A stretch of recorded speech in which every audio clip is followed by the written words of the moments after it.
ఇప్పుడే country delight యాప్ని download చేసుకోండి. Download the country delight app now.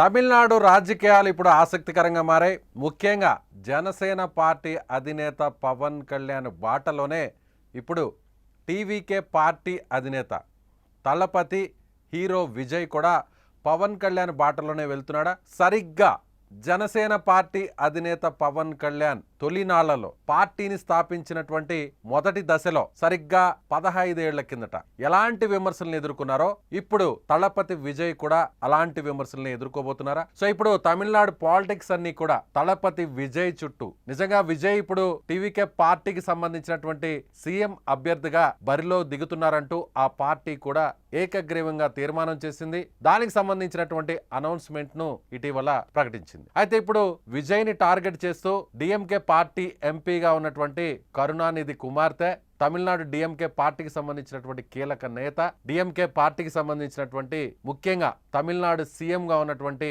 Stalin సోదరి కనిమొళి చేసినటువంటి వ్యాఖ్యలు అసలు రాజకీయాల్లోనే ఓనమాలు తెలియని కొంతమంది వ్యక్తులు కేంద్ర ప్రభుత్వం చేయాల్సినటువంటి పనులు, రాష్ట్ర ప్రభుత్వం చేయాల్సినటువంటి పనులు ఏమిటో కూడా తెలుసుకోకుండా రాజకీయాల గురించి మాట్లాడుతున్నారు. రాజకీయాలు తెలుసుకొని వాళ్ళు మాట్లాడితే మంచిది. వాళ్ళు ఇస్తున్నటువంటి హామీలు అవి ఆచరణ సాధ్యమో కాదో, ముఖ్యంగా తమ ప్రభుత్వాన్ని, తమ ముఖ్యమంత్రి, తమ పార్టీ నాయకుడు ఎంకే స్టాలిన్ని విమర్శిస్తున్నటువంటి తీరుపై ఆమె కొన్ని కామెంట్స్ చేశాడు. ఏమనిందంటే, అసలు రాజకీయాలంటే కూడా తెలియని వ్యక్తులు ఏదో ఇప్పుడు రాజకీయాల్లోకి వచ్చేస్తే ఉద్ధరిచ్చేస్తామంటూ కొంతమంది చేస్తున్నటువంటి వ్యాఖ్యలు, కొంతమంది నాయకులు ప్రగల్భాలు పలుకుతున్నారంటూ ఇప్పుడు డైరెక్ట్గా ఇప్పటివరకు ఎవరూ కూడా డిఎంకే పార్టీకి సంబంధించినటువంటి అధినేతలు కావచ్చు, ఆ కుటుంబానికి సంబంధించినటువంటి కరుణానిధి కుటుంబానికి సంబంధించినటువంటి వ్యక్తులు ఎవరు కూడా ఇప్పటి వరకు నేరుగా విజయ్ని టార్గెట్ చేస్తూ ఇప్పటి వరకు మాట్లాడలేదు. కానీ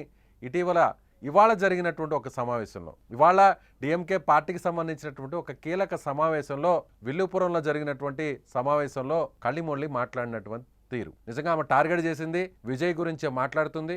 సో ఇప్పుడు విజయ్ తమిళనాడు రాజకీయాల్లో ఒక కీలకమైనటువంటి దశకు చేరుకోబోతున్నారా? చక్రం తిప్పబోతున్నారా? తమిళనాడు రాజకీయాల గురించి ప్రత్యేకంగా చెప్పాల్సిన అవసరం లేదు. తమిళనాడు పాలిటిక్స్కి, సినిమా ఇండస్ట్రీకి మొదటి నుంచి కూడా లింక్ అయి ఉంటాయి.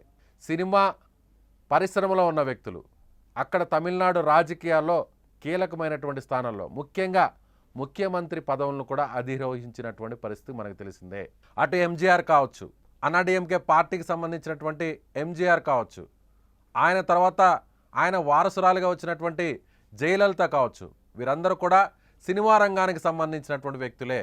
స్టార్ హీరోగా ఎంజీఆర్, ఇక్కడ తెలుగు రాజకీయాల్లో ఏ విధంగా ఎన్టీఆర్ ఉన్నారో అక్కడ తమిళ రాజకీయాల్లో కూడా, ముఖ్యంగా తమిళ సినిమా రంగంలో కూడా ఎంజీఆర్ పేరు తెలియని వ్యక్తి ఎవరు ఉండరు. సో ఇదే ఎంజీఆర్ డిఎంకే పార్టీతో విభేదించి, కరుణానిధితో విభేదించి, అన్నా డిఎంకే పార్టీని స్థాపించి ముఖ్యమంత్రి అయినటువంటి చరిత్ర మనందరికీ తెలిసిందే. ఎంజీఆర్ని ఆదర్శంగా తీసుకొని తెలుగు రాజకీయాల్లో కూడా, ముఖ్యంగా ఉమ్మడి ఆంధ్రప్రదేశ్లో తెలుగు సినీ రంగంలో ఒక చెరగని ముద్రను వేసుకున్నటువంటి ఎన్టీఆర్ కూడా 6 నెలల్లో పార్టీని స్థాపించి ముఖ్యమంత్రి అయి తెలుగుదేశం పార్టీకి సంబంధించినటువంటి ప్రయాణాన్ని ఏ విధంగా ప్రారంభించారో మనందరికీ తెలుసు. అదేవిధంగా ఇప్పుడు పవన్ కళ్యాణ్ కూడా చిరంజీవి సోదరుడిగా, ముఖ్యంగా తెలుగు సినీ పరిశ్రమలో, సినిమా రంగంలో తనకంటూ ఒక ప్రత్యేకమైనటువంటి ముద్ర వేసుకున్నటువంటి పవర్ స్టార్ పవన్ కళ్యాణ్ కూడా, ఆయన కూడా జనసేన పార్టీని స్థాపించిన తొలి నాళ్లలో ఇదే విధంగా వ్యంగ్యంగా అనేక మంది నాయకులు మాట్లాడారు. ముఖ్యంగా 2014లో ఆయన పార్టీని స్థాపించిన సమయంలో ఎక్కడా కూడా ఒక్క స్థానంలో కూడా పోటీ చేయకుండా ఎన్డీఏకి మద్దతు పలికారు. టీడీపీ, బీజేపీకి ఆయన సపోర్ట్ చేశారు. సో ఆ సమయంలో కూటమి అధికారంలోకి వచ్చింది. పవన్ కళ్యాణ్ చరిష్మా కూడా కూటమికి ఉపయోగపడిందని రాజకీయ నాయకులందరూ కూడా చెప్తుంటారు. ఆ తర్వాత సింగిల్గా ఆయన పోటీ చేశారు. 2019లో అటు బీజేపీకి, టీడీపీకి దూరంగా జరిగి ఆయన సింగిల్గా పోటీ చేస్తే కేవలం ఒకే ఒక్క స్థానాన్ని గెలుపొందారు పవన్ కళ్యాణ్. అనేక విమర్శలు, రాజకీయ నాయకులందరూ అనేకమైనటువంటి విషయాలపై పవన్ కళ్యాణ్ వ్యంగ్యంగా, ఎవరు ఊహించని విధంగా చాలా ఇబ్బంది పెట్టే విధంగా ఆయన కుటుంబాన్ని కూడా టార్గెట్ చేస్తూ కూడా మాట్లాడినటువంటి పరిస్థితులు మనందరూ కూడా తెలుసు. ఎన్నో అవమానాలను భరించారు, ఎన్నో ఇబ్బందులను ఎదుర్కొన్నారు. అటు పార్టీకి సంబంధించి కూడా ఎక్కడ కూడా ఒక కార్యవర్గం లేదు, క్రియాశీలకమైనటువంటి వ్యవస్థ లేదు.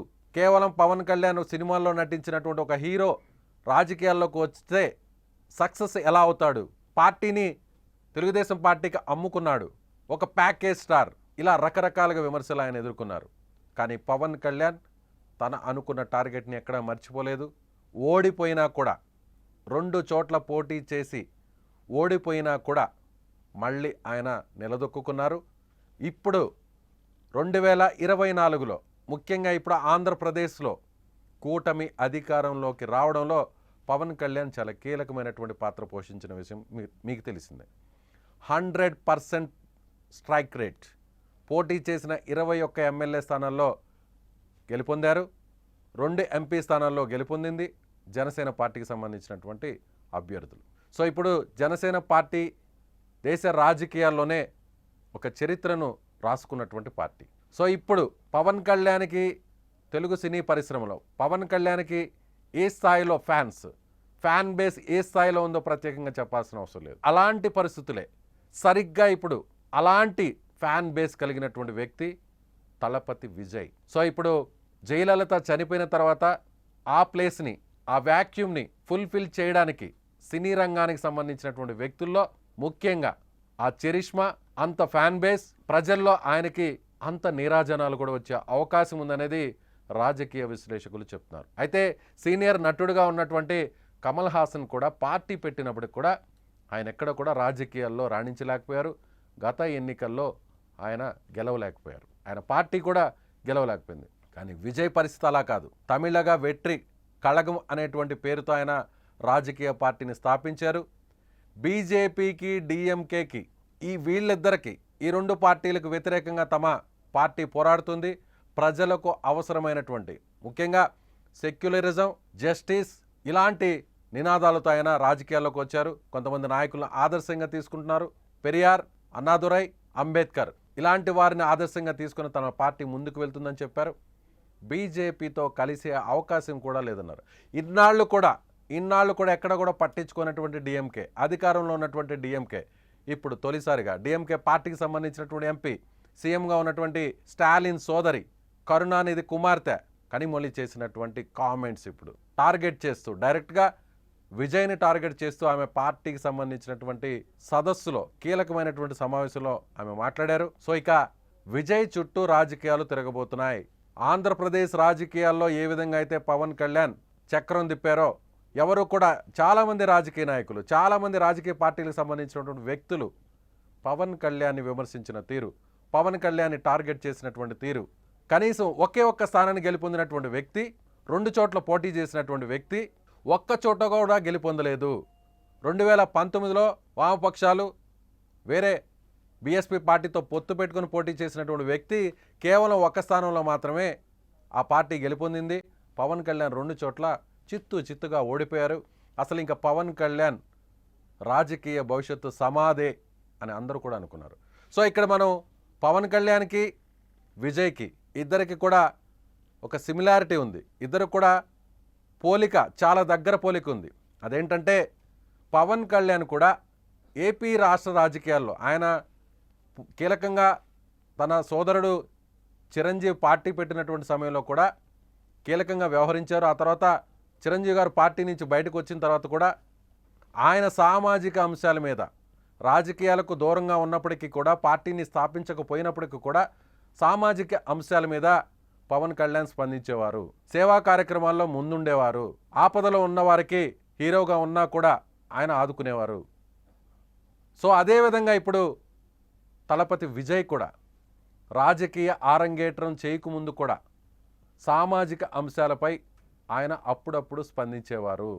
జయలలిత, ముఖ్యంగా జయలలిత మరణం తర్వాత, సో ఆ స్థాయిలో జయలలిత వారసుడు ఎవరు, తమిళనాడు రాజకీయాల్లో జయలలితకు వారసత్వాన్ని కొనసాగించేది ఎవరు అనేటువంటి ఒక పెద్ద చర్చ కూడా జరిగింది. రజనీకాంత్ వస్తారని అందరూ భావించారు. రజనీకాంత్ ఒక కొత్త పార్టీని కూడా పెట్టాలని భావించారు. రజనీకాంత్ ఈ వయసులో, ఇప్పుడున్నటువంటి పరిస్థితుల్లో రాజకీయాలు నడిపే పరిస్థితి కాదని అర్థం చేసుకొని రాజకీయ పార్టీని స్థాపించకుండానే ఆయన పూర్తిగా వెనక్కి తగ్గారు. ఆ తర్వాత కమల్ హాసన్ పార్టీని పెట్టారు, కానీ ఆయన నిలదొక్కుకోలేకపోయారు. అయితే ఇప్పుడు విజయ్ పరిస్థితి ఏంటి? తమిళనాడు ప్రజలు ఇప్పుడు సినిమా రంగానికి సంబంధించినటువంటి స్టార్ హీరోల్ని రాజకీయాల్లో ఆదరిస్తారా? ఒక ఎంజీఆర్, ఒక జయలలిత వీళ్ళలాగే విజయ్ను కూడా ఆదరించి నీరాజనాలు పలుకుతారా? విజయ్ని ముఖ్యమంత్రి చేస్తారా? ఇదే ఇప్పుడు తమిళనాడులో ముఖ్యంగా దేశవ్యాప్తంగా జరుగుతున్నటువంటి చర్చ. ఎన్నికలకు సంబంధించినటువంటి విశ్లేషకుడుగా భావించే, పొలిటికల్ స్ట్రాటజిస్ట్గా, ఎన్నికల వ్యూహకర్తగా భావించేటువంటి ప్రశాంత్ కిషోర్ కూడా ఒక మాట చెప్పారు. డిఎంకేకు వ్యతిరేకంగా, డిఎంకే అధికారంలో ఉన్నటువంటి డిఎంకేకు వ్యతిరేకంగా అటు విజయ్ పార్టీ కానీ, టీవీకే పార్టీ కానీ, అన్నా డిఎంకే, బీజేపీ ఈ 3 పార్టీలు ఒక కూటమిగా అయితే ఆంధ్రప్రదేశ్లో ఏ విధంగా బీజేపీ, తెలుగుదేశం పార్టీ, జనసేన ఇలా 3 పార్టీలు ఆంధ్రప్రదేశ్లో ఏ విధంగా అయితే బీజేపీ తెలుగుదేశం పార్టీతో జత కట్టిందో, స్థానికంగా బలంగా ఉన్నటువంటి తెలుగుదేశం పార్టీతో జత కట్టిందో, అదేవిధంగా ఒక స్టార్ హీరో ఇమేజ్, సో ఒక పాజిటివ్ బజ్ ఉన్నటువంటి పవన్ కళ్యాణ్ పార్టీతో, జనసేన పార్టీతో జత కట్టిందో, ఈ 3 పార్టీలు కూటమిగా ఏర్పడ్డాయో బలమైనటువంటి 151 స్థానాలు సాధించినటువంటి వైసీపీని గద్దెదించాయి. కేవలం 11 స్థానాలకే పరిమితం చేశాయి. కాబట్టి ఇదే ఫార్ములాను, ఇదే ఫార్మేట్ను, ఇదే ఫార్ములాను తమిళనాడు రాజకీయాల్లో కూడా కొనసాగిస్తే ఖచ్చితంగా డిఎంకే ఓటమి ఖాయం అంటూ కూడా ప్రశాంత్ కిషోర్ గతంలో వ్యాఖ్యలు చేశారు. అందరూ కూడా విజయ్ బీజేపీకి దగ్గర అవుతారు, అన్నా డిఎంకేతో పొత్తు పెట్టుకుంటారని భావించారు. కానీ విజయ్ తాను బీజేపీకి, డిఎంకేకు వ్యతిరేకంగానే తన పార్టీని స్థాపించారని ఆయన ఆవిర్భావ సభలో మాట్లాడినటువంటి విషయం తెలిసింది. కానీ రాజకీయాల్లో ఏదైనా జరగవచ్చు. రాజకీయాలు శాశ్వత శత్రువులు, శాశ్వత మిత్రులు ఎప్పుడు ఉండరు.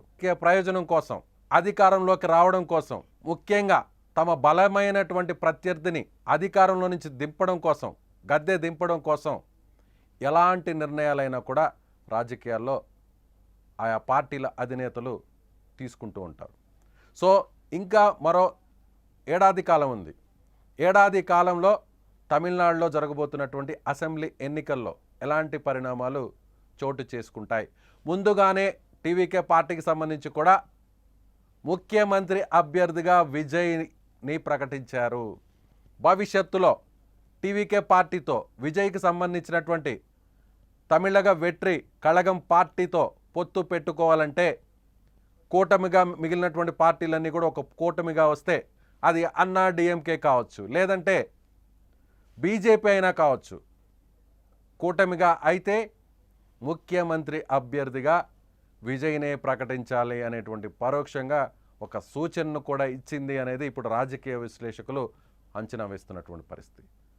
సో పవన్ కళ్యాణ్ ఏ విధంగా తొలి దశలో అవమానాలు ఎదుర్కొన్నారు, పవన్ కళ్యాణ్ ఏ విధంగా అయితే ప్రత్యర్థి పార్టీలకు సంబంధించినటువంటి నాయకులు వ్యంగ్యంగా మాట్లాడారు, ఈసడించుకుంటూ మాట్లాడారు, టార్గెట్ చేస్తూ మాట్లాడారు, రాజకీయాల్లో ఓనమాలు తెలియనటువంటి వ్యక్తి అంటూ ఏ విధంగా అయితే హాస్యాస్పదంగా మాట్లాడారు, ఆ తర్వాత పవన్ కళ్యాణ్కి ఆయన రాజకీయ భవిష్యత్తు ఎలా మారిందో మనం చూసాం.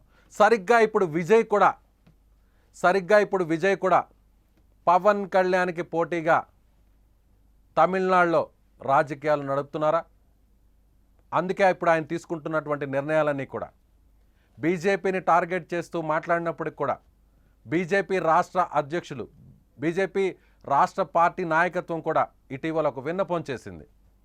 డిఎంకే పార్టీని గద్దె దింపాలంటే, అధికార డిఎంకే పార్టీని ఓడించాలంటే తమ పార్టీతో, తమ కూటమితో మిగిలినటువంటి పార్టీలన్నీ కూడా కలిసి రావాలనేటువంటి ఒక పిలుపును కూడా ఇచ్చింది. సో చూద్దాం రాబోయే రోజుల్లో ఏం జరుగుతుందో చూద్దాం. పవన్ కళ్యాణ్ ఏ విధంగా అయితే తెలుగు రాజకీయాల్లో, ముఖ్యంగా ఏపీ రాజకీయాల్లో చక్రం తిప్పారో, 100% స్ట్రైక్ రేట్తో చరిత్ర సృష్టించారో దేశ రాజకీయాల్లో, సో ఇప్పుడు మోడీకి కూడా కీలకమైనటువంటి సన్నిహితుడిగా, కీలకమైనటువంటి మిత్రుడిగా పవన్ కళ్యాణ్ మారారు. అదేవిధంగా విజయ్ ప్రయాణం కూడా ఉండబోతుందా? విజయ్ బీజేపీతో కలిసినా కలవకపోయినా కూడా పవన్ కళ్యాణ్ ఎన్ని అవమానాలు పడ్డారో ఇప్పుడు విజయ్ కూడా అలాగే పడుతున్నారా? సో విజయ్ కూడా సినిమాల్లో స్టార్ హీరోగా బలమైనటువంటి ఫ్యాన్ బేస్, లక్షల మంది అభిమానులు ఉన్నటువంటి పవన్ కళ్యాణ్కి ఏ విధంగా ఇక్కడ చరిష్మా ఉందో అదేవిధంగా తమిళనాడులో కూడా విజయ్కి అలాంటి చరిష్మా ఉంది. సో చూద్దాం, పవన్ కళ్యాణ్ లాగే విజయ్ కూడా తమిళనాడు రాజకీయాల్లో ఒక సరికొత్త అధ్యాయాన్ని లిఖించబోతున్నారా? ఆయనకంటూ ఒక పేజీని ముఖ్యమంత్రిగా రాసుకోబోతున్నారా? చూద్దాం. రాబోయే రోజుల్లో రాజకీయాల్లో ఎలాంటి పరిణామాలు చోటు చేసుకుంటాయో చూద్దాం. కానీ ఒక్క మాట అయితే ఖచ్చితంగా చెప్పవచ్చు, పవన్ కళ్యాణ్ బాటలోనే, పవన్ కళ్యాణ్కి పోటీగా విజయ్ మారబోతున్నారు రాజకీయాల్లో. సో పవన్ కళ్యాణ్ ఇప్పటి వరకు కూడా విజయ్ గురించి తమిళనాడులో పర్యటించిన మురుగన్ భక్తుల సదస్సులో మదురైలో ఆయన పాల్గొని మాట్లాడిన ఎక్కడా కూడా ఆయన విజయ్కి వ్యతిరేకంగా మాట్లాడలేదు. మొదటి నుంచి కూడా సనాతన ధర్మంని విమర్శించినటువంటి ఉప ముఖ్యమంత్రి కుమారుడు, స్టాలిన్ కుమారుడు, మంత్రిగా ఉన్నటువంటి ఉదయనిధి స్టాలిన్ను పదే టార్గెట్ చేస్తూ పవన్ కళ్యాణ్ మాట్లాడారు. అంటే భవిష్యత్తులో పవన్ కళ్యాణ్ విజయ్తో కలిసే అవకాశం ఉందా? ఇద్దరి మధ్య మంచి సన్నిహిత సంబంధాలున్నాయి. విజయ్ నటించిన సినిమాలన్నీ కూడా తెలుగులో కూడా అనువాదమయ్యాయి. బంపర్ హిట్ అయినటువంటి సినిమాలు కూడా ఉన్నాయి. పవన్ కళ్యాణ్ ఏ విధంగా సామాజిక అంశాలపై ఆయన సినిమాలను తీస్తారో విజయ్ కూడా అలాంటి సినిమాలనే, విజయ్ కూడా అలాంటి కథాంశాలు ఉన్నటువంటి సినిమాలనే ఎంచుకున్నారు. సో ఇప్పుడు విజయ్, పవన్ కళ్యాణ్ ఇద్దరి మధ్య రాజకీయ మిత్రత్వం ఎలా మారబోతుంది? సో బీజేపీకి, టీవీకి, పార్టీకి కూడా పవన్ కళ్యాణ్ పొత్తు కుదిర్చే పరిస్థితులు ఏమైనా ఉండబోతున్నాయా? చెప్పలేం. రాజకీయాల్లో ఏమైనా జరగచ్చు, ఏదైనా చూడొచ్చు. మీరేమనుకుంటున్నారు? పవన్ కళ్యాణ్ లాగే విజయ్ కూడా తమిళనాడు రాజకీయాల్లో చక్రం తిప్పబోతున్నారా? ముఖ్యమంత్రి అయ్యే అవకాశాలు ఎంతవరకు ఉన్నాయి? జయలలిత వారసుడిగా సినీ రంగం నుంచి ఇప్పుడు తమిళనాడు రాజకీయాల్లో ముఖ్యమంత్రి పీఠాన్ని అధిరోహించే నాయకత్వ లక్షణాలు, చరిష్మా, ప్రజల్లో బలం విజయ్కు ఉందా లేదా? మీ అభిప్రాయాన్ని కామెంట్ రూపంలో తెలియచేయండి.